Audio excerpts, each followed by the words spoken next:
कृषि दर्शन के देखैया जम्मो संगवारी हो, राम राम जय जोहार। संगवारी हो, कैसे हो आप मन? हाँ बने बने हबो। संगवारी हो, ये बात ला आप सभी जन जानत हो कि आज के जो समय है यहाँ बेरोजगारी है बढ़त हवे, जेकर मुख्य कारण है बढ़ते हुए जनसंख्या। फिर संगवारी हो, ये बात ला तो आप मन हाँ भली भांति जानत हो कि बेरोजगारी तो बढ़ गए है, लेकिन बेरोजगारी ला हम कैसन ढंग के दूर कर सकतन। तभी हमारे किसान भाई मन है, हमारे जो बड़े किसान भाई है, जिन मंझोत किसान भाई है, जिन छोटे किसान भाई है, ये मन हाँ अपन अपन क्षेत्र में सुघर समन्वित खेती करके 4 जन ला रोजगार घलोक दे सकते और बढ़िया अपन रोजगार घलोक चला सकत हवे। संगवारी हो, हमार आज के विषय है कि समन्वित खेती हम कैसन ढंग के करन, ओकर काय प्रबंधन होना चाहिए, यही विषय में ढेर कन चर्चा करबो, गोड़ बात करबो। लेकिन ओकर से पहली आप मन बर हवे कुछ खास।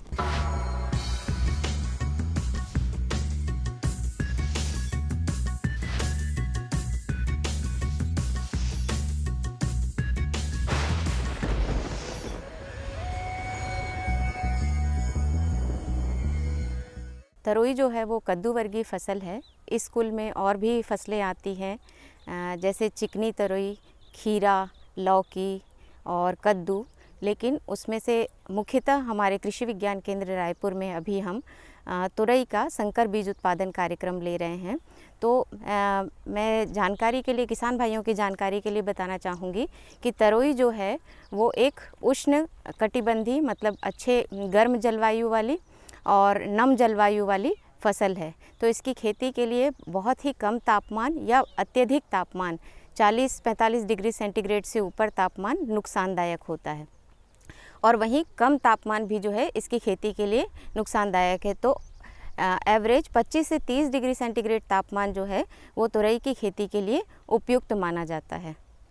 और जहाँ तक इसके बढ़वार की बात है, तो बढ़वार जो है ये उष्ण जलवायु की फसल होने के कारण जो जैसे जैसे तापमान बढ़ता है वैसे वैसे इसकी बढ़वार बढ़ती जाती है। आप जो देख रहे हैं पौधों में, ये जो वाइन से जो बेल हैं, जैसे जैसे हमारा तापमान बढ़ता है इनकी बढ़वार बढ़ती चली जाती है। तो 25 से 30 डिग्री सेंटीग्रेड तापमान का ध्यान रखना है कि हमारी जलवायु इस प्रकार की हो, हम उसको इस प्रकार से लगाएं कि जब बढ़वार का समय हो तो इस प्रकार की जलवायु, अनुकूल जलवायु पौधे को प्राप्त हो।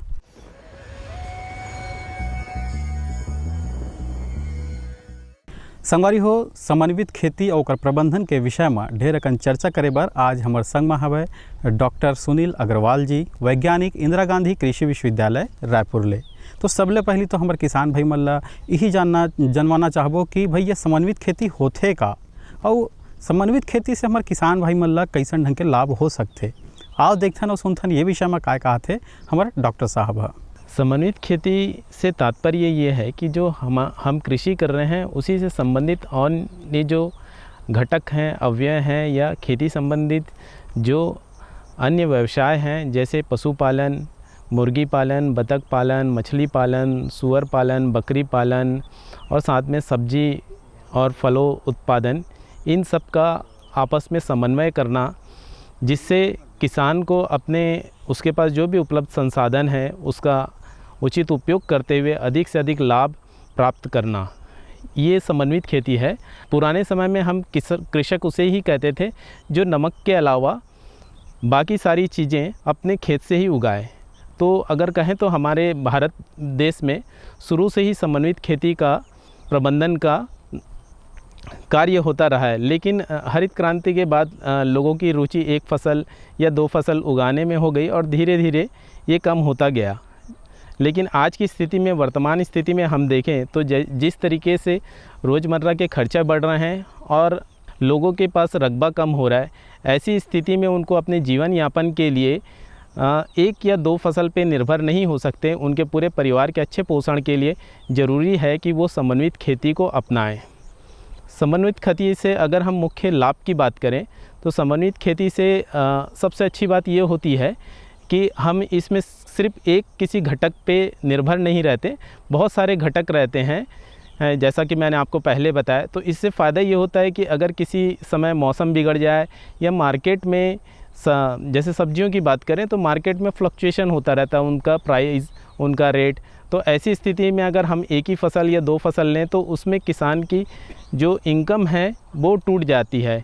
तो ऐसी स्थिति में जब हम बहुत सारे घटक को साथ में लेके चलते हैं तो जो किसान होता है उसको एक नुकसान से कह सकते हैं हम, उसका बचाव हो जाता है, उसका जोखिम कम हो जाता है। तो एक बहुत बड़ा फ़ायदा है। आपको उत्पादन इसमें ज़्यादा मिलता है, इसमें कोई दो राय नहीं है। आपको इसमें प्रॉफिट ज़्यादा मिलता है क्योंकि बहुत सारे हैं। तीसरी एक चीज़ देखने में ये भी आती है बात कि जब हम कोई एक फसल या 2 फसल लगते हैं तो हम इंतज़ार करते हैं कि वो कब कटेगा, कब हम मंडी में जाएंगे। तो ऐसे उसको उससे फसल से पैसा प्राप्त करने के लिए, इनकम लेने के लिए 4-5 महीने का इंतज़ार करना पड़ता है और कई बार उसको घर के खर्चे के लिए अपने अड़ोसी पड़ोसी या किसी न किसी से उधार लेना पड़ता है। लेकिन इसमें बहुत सारी घटक रहते हैं। तो जैसे अगर दूध है तो वो दूध रोज़ बेच के उसके हाथ में कुछ ना कुछ पैसा आता है। उसी प्रकार से अगर सब्जियां हैं, सब्जियां बीच बीच में निकलते रहती है। तो बहुत सारे व्यवसाय होने की वजह से उसको जो रोज़मर्रा की ज़िंदगी में पैसे की ज़रूरत पड़ती है वो इससे प्राप्त कर सकता है। साथ ही साथ उसको रोज़गार, उसके परिवार को लगभग मिलता है। जैसे अगर बकरी पालन कर रहा है तो चराने के लिए ले जाना है, अगर दुग्ध के लिए पशुओं का पालन कर रहा है तो उनको उनकी साफ़ सफाई, दूध दूहना, दूध को बेचना, ये ऐसे रोज़ ना रोज़ उनको कुछ ना कुछ काम मिलते हैं। तो कई बार हमको देखना पड़ता है कि जो कृषक को किसी टाइम पे काम नहीं मिलता है तो वो मज़दूरी करने जाना पड़ता है। लेकिन समन्वित खेती में आपको एम्प्लॉयमेंट या रोज़गार इतना मिलता है कि साल भर एक छोटा परिवार उसमें काम कर सकता है। तो भाई संगवारी हो, आप मन जाने सुने कि समन्वित खेती का हरे और हमारे किसान भाई मन एक से कैसे लाभान्वित हो सकत है। अब संगवारी हो बात करथन कि एक अच्छा समन्वित खेती करना है हमारे किसान भाई मन ला, तो वो मन ला कतना कन जगह चाहिए और कौन कौन प्रकार के घटक ला लेकर के एक अच्छा समन्वित खेती हमारे किसान भाई मन कर सकते। आओ ये विषय में काय कहते हैं हमारे डॉक्टर साहब देखथन और सुनथन काय कहते हैं। समन्वित खेती के लिए जगह की हम बात करें तो इसमें मुख्यतः हम ध्यान देते हैं कि जो हमारे सीमांत कृषक हैं, जिनकी रकबा 1 हेक्टेयर से कम है या जिनका रकबा 1 से 2 हेक्टेयर है, वो बड़े किसानों के अलावा जो हमारे छोटे किसान हैं सीमांत और लघु, वो भी बड़े आसानी से कर सकते हैं। और सही मायने में जिनके रकबे छोटे हैं उनके लिए बहुत ही फ़ायदेमंद है, क्योंकि उनको जो भी अपनी परिवार के लिए रिक्वायरमेंट है, जो भी आवश्यकताएं हैं, चाहे अगर हम उनके पोषण की बात करें, उनके परिवार के पोषण के लिए, जैसे हम जानते हैं कि पर्याप्त मात्रा में अनाज भी चाहिए, एक व्यक्ति के अच्छे स्वास्थ्य के लिए अनाज भी चाहिए, दाल भी चाहिए, सब्जी भी चाहिए और फल भी चाहिए, इसके अलावा दूध भी चाहिए। तो ये सारी की सारी चीज़ें वो अपने यहाँ उगा सकता है। तो ऐसा मतलब जैसे हम लोगों ने यहाँ पे डेवलप किया 1 हेक्टेयर के लिए किया है और इसमें बहुत सारे हम लोगों ने कंपोनेंट लिए हैं। मछली उत्पादन लिया है, साथ में बतख उत्पादन है, मुर्गी पालन है, बकरी पालन है, मशरूम है, वर्मी कंपोस्टिंग है, सब्जी उत्पादन है, फल उत्पादन है और आपका जो हम रेगुलर खेती करते हैं धान की, वो सब तो है ही। तो इस प्रकार से आपको बहुत परेशानी नहीं है कि अगर छोटे खेत है तो हम नहीं कर सकते।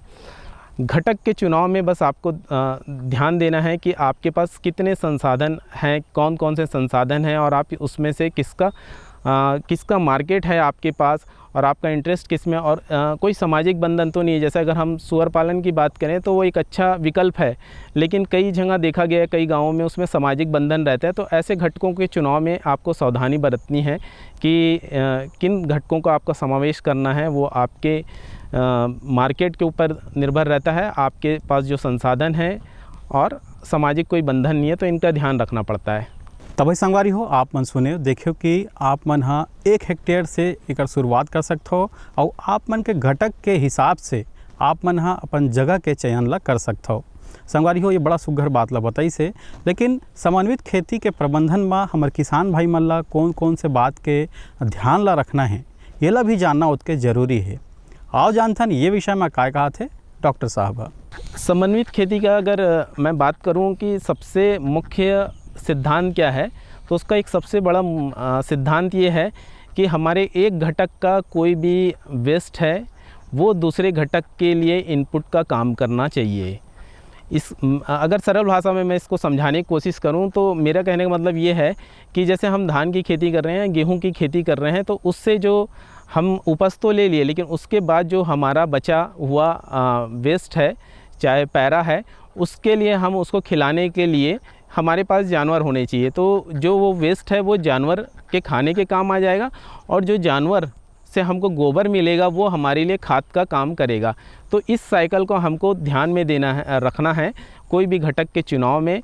और इस पे हमको ध्यान देना है कि जैसे अगर हम इस पोल्ट्री और इसकी बात करें फिश पालन की, तो हमको ये भी कोशिश करनी चाहिए कि जो तालाब हो उसी के ऊपर फिश का जो तालाब हो, मछली का जो तालाब हो, उसी के ऊपर हमको मुर्गी पालन या बतख पालन करने चाहिए, ताकि उनके जो ड्रॉपिंग्स हैं, बेट हैं, वो मछलियों के खाने के काम आ जाए और ये साइकिल इस तरीके से चलता रहे। तो भाई संगवारी हो, ढेरकन चर्चा चला थे, गुड बात चला थे। अब बेरा हो गया एक ठन सुघर संदेश के, आप मन देखाओ ये संदेश ला।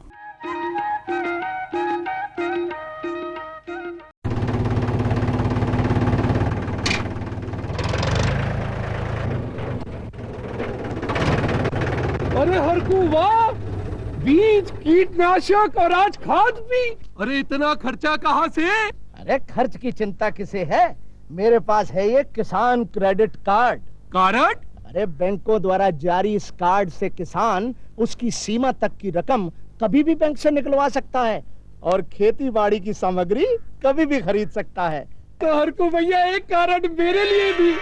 किसान क्रेडिट कार्ड के लिए नजदीकी बैंक से संपर्क करें और पाएं ढेर सारे लाभ। हर जोखिम से निकल कर फसल आए, सुरक्षित हो जाए। फसल बीमा से हर किसान अब आत्मनिर्भर हो जाए। अब सूखा पड़े या बाढ़ आ जाए, कोई डर नहीं। अब ओले पड़े या कीट पतंगे फसल खा जाए, कोई फिक्र नहीं। अब कैसी भी आपदा हमारी फसल पे आ जाए, क्षति होने पर हमारे दावों का उचित भुगतान मिलता है, क्योंकि हमने लिया है प्रधानमंत्री फसल बीमा। बुआई से फसल कटाई तक हर जोखिम का दावा, न्यूनतम प्रीमियम पर अधिकतम भुगतान का वादा। योजना से हर साल जुड़ रहे हैं 5 करोड़ से ज्यादा किसान। अब आपकी है बारी। नजदीकी कृषि कार्यालय, सहकारी समिति, बैंक शाखा, अधिकृत बीमा कंपनी या जन सेवा केंद्र में स्वेच्छा से करा सकते हैं पंजीकरण। फसल बीमा पोर्टल या फसल बीमा ऐप द्वारा भी किया जा सकता है पंजीकरण। प्रधानमंत्री फसल बीमा योजना, आपकी फसलों का संपूर्ण सुरक्षा कवच। कृषि एवं किसान कल्याण मंत्रालय, भारत सरकार। आप किसान भाइयों की खेती बाड़ी से जुड़ी हर समस्या का कृषि विशेषज्ञों द्वारा तुरंत समाधान। किसान कॉल सेंटर।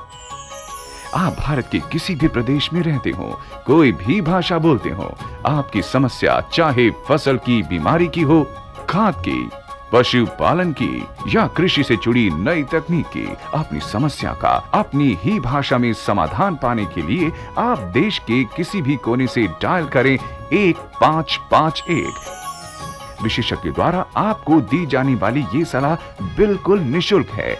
ये सुविधा प्रातः 6 बजे से रात्रि 10 बजे तक निशुल्क उपलब्ध है। किसान कॉल सेंटर यानी 1551।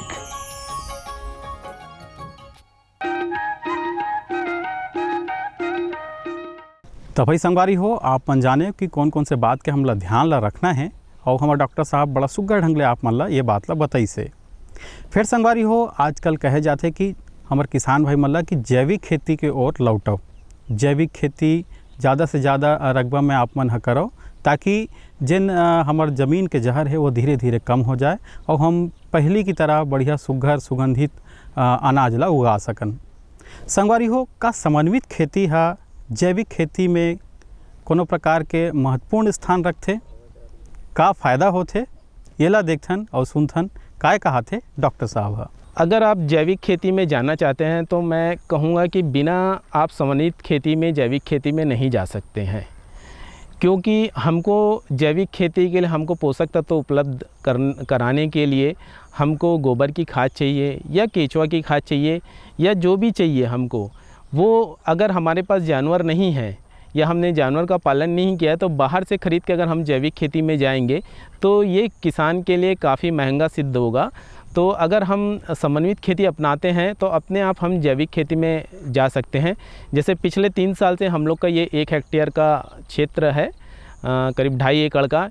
इसमें हम लोग पिछले 3 साल से कोई भी खाद जो है उर्वरक हमको बाहर से ख़रीदना नहीं पड़ रहा है। हमारे पास गाय है, बकरी है और इन्हीं से हमको हम इनको कलेक्ट करते हैं। इनसे बायोगैस भी है जिससे हमारे एनर्जी भी मिल रही है और बायोगैस स्लरी मिलती है। इनसे हम वर्मी कंपोस्टिंग, केचुआ खाद बना रहे हैं, नाडेप कंपोस्ट बना रहे हैं और हम इसी को ही हम अपने खेत में उपयोग कर रहे हैं, जिससे पिछले 3 साल से हमको कोई भी बाहर से एक भी ना यूरिया ख़रीदना पड़ा है, ना DAP ख़रीदना पड़ रहा है, कुछ भी नहीं।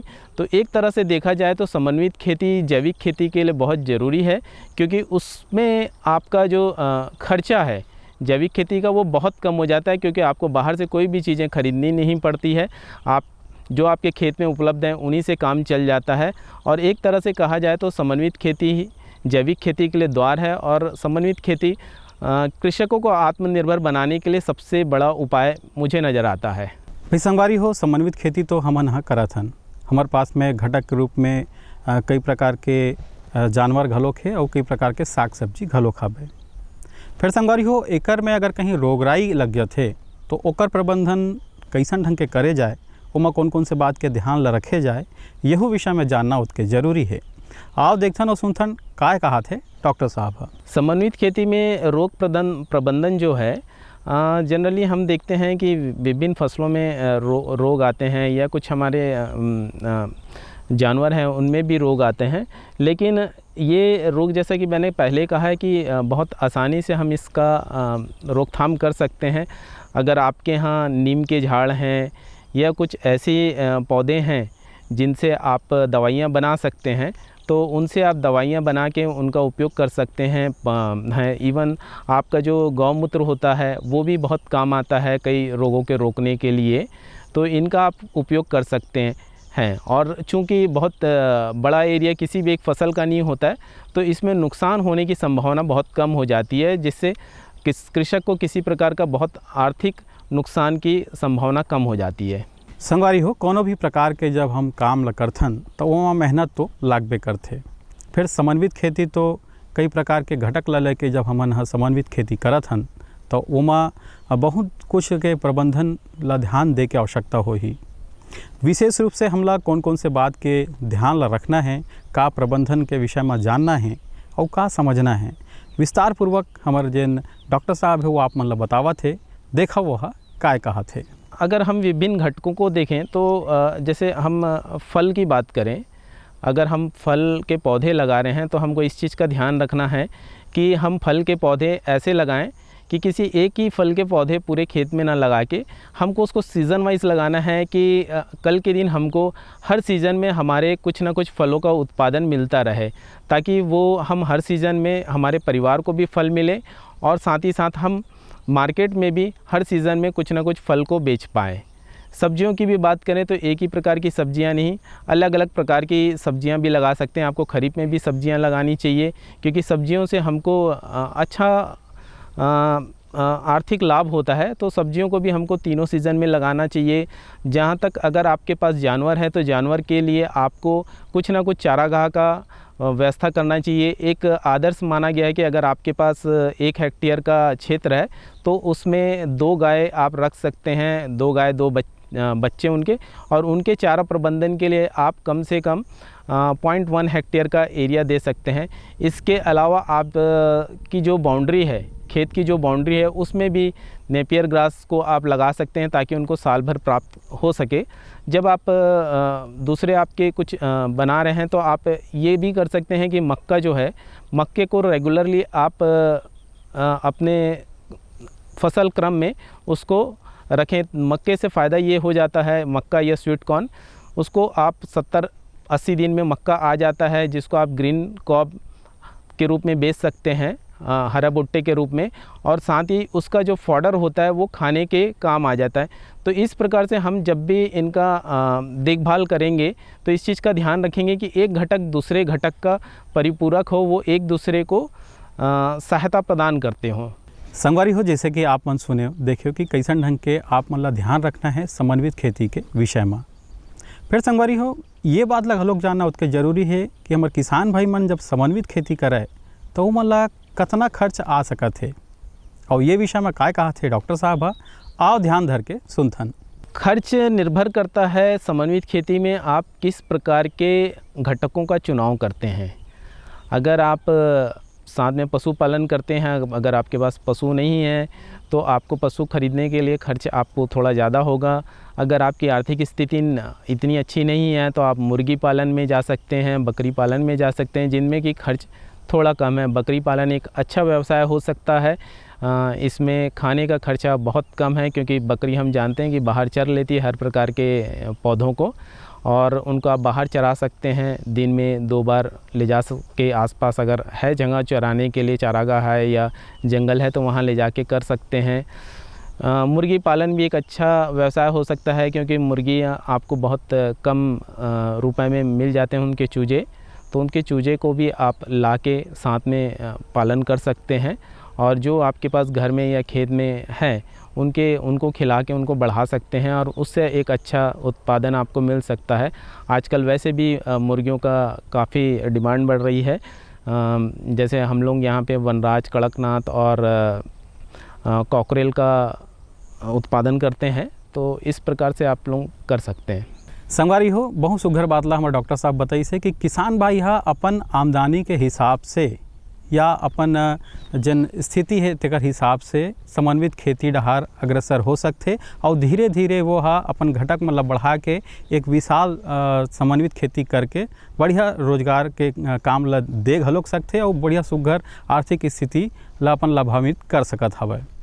संगवारी हो, अब विशेष बात समन्वित खेती में ऐसे कौन से विशेष बात है जिन ला हमारे किसान भाई मन ला बहुत ध्यानपूर्वक रखना है, और ओकर से का लाभ हो सकते, यहू गोड़ बात ला हमारे डॉक्टर साहब आप मतलब बतावत है।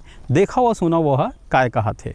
इस खेती से मैं पिछले 3 साल से जो देख रहा हूँ, तो उसमें मैंने को एक बात समझ में आई कि हम जो इसकी जो आर्थिक आकलन है वो एकदम अलग है। हम देख सकते हैं कि बहुत सारे जैसे सब्जी के किसान हैं, उनको कई बार लगता है कि सब्जी में ज़्यादा प्रॉफिट है, लेकिन कई बार ऐसा देखने आता है कि मार्केट फ्लक्चुएशन की वजह से उनका रेट कम हो जाता है। तो ऐसी स्थिति में जब हम समन्वित खेती अपनाते हैं, तो समन्वित खेती में एक जो लाभ होता है वो लगभग हर साल आपको बराबर मिलता जाता है। फिर आप कोई भी खेती करते हैं उसमें आपको आपके पॉकेट से या जेब से ज़्यादा पैसा लगाना पड़ता है, लेकिन समन्वित खेती करते करते धीरे धीरे, जैसा कि मैंने बताया कि एक घटक दूसरे घटक का पूरक होता है, तो होता यह है कि आपका जो खेती का खर्चा है वो धीरे धीरे बहुत कम हो जाता है, और वो लाभ कई गुना बढ़ जाता है। अगर एक सिंपल भाषा में कहूँ कि अगर 5 लोग का परिवार है और वो साल भर में 50 से 60-70 हज़ार रुपये लगाता है 1 हेक्टेयर में, तो वो उसके जेब में वापस 50-60 हज़ार रुपया अगर वो खर्च करता है, तो उसके जेब में वो कम से कम 2 से 3 लाख रुपए उसके जेब में वापस आता है पैसा। तो ये बहुत बड़ा उसका लाभ है। दूसरा, सारी चीज़ें उसको अपने घर से मिलती है, तो उसमें भी बचत होती है। अगर मैं आम खरीदने जाऊं तो हो सकता है वो मार्केट में मुझे 50 रुपये किलो मिले, लेकिन वही आम का पेड़ अगर मेरे खेत में रहेगा तो उसमें मुझे 5 रुपये का भी खर्चा नहीं पड़ रहा है। तो जो 45 रुपये की बचत है वो भी मेरे लिए एक इनकम का जरिया हो सकता है। तो मैंने देखा है कि बहुत अच्छा इसमें आर्थिक हमको लाभ होता है, और हमारा जो सामाजिक स्तर है वो काफ़ी अच्छा हो सकता है अगर हम समन्वित खेती में जाते हैं तो। संगवारी हो, आप मन सुने देखो कि समन्वित खेती करके हमारे किसान भाई मन अपन आर्थिक स्थिति ला कैसे बढ़िया बलवान बना सकत हवे। तो संगवारी हो, आप मन भी अपन अपन क्षेत्र में बढ़िया समन्वित खेती करके 4 जन ला रोजगार घलोक देव, और बेरोजगारी ला घलोक दूरिया करो। संगवारी हो, आज के हमार अंक आप मन ला कैसे लागिस ये ला आपन है जरूर बताओ चिट्ठी पत्री के माध्यम ले। हमार कार्यक्रम तो आप मन ला पता है, कार्यक्रम कृषि दर्शन द्वारा निदेशक दूरदर्शन केंद्र शंकर नगर रायपुर छत्तीसगढ़ 492007। संगवारी हो, हमन के ईमेल पता घलो है, ईमेल पता है programddk.raipur@yahoo.com। आप मन हमला पत्र लिखाओ, ईमेल कराओ, आप मन के पत्र के ईमेल के दोनों के स्वागत है। अब अगले अंक में नवा विषय के संग फेरा हूँ, तब तक बर जय जोहार।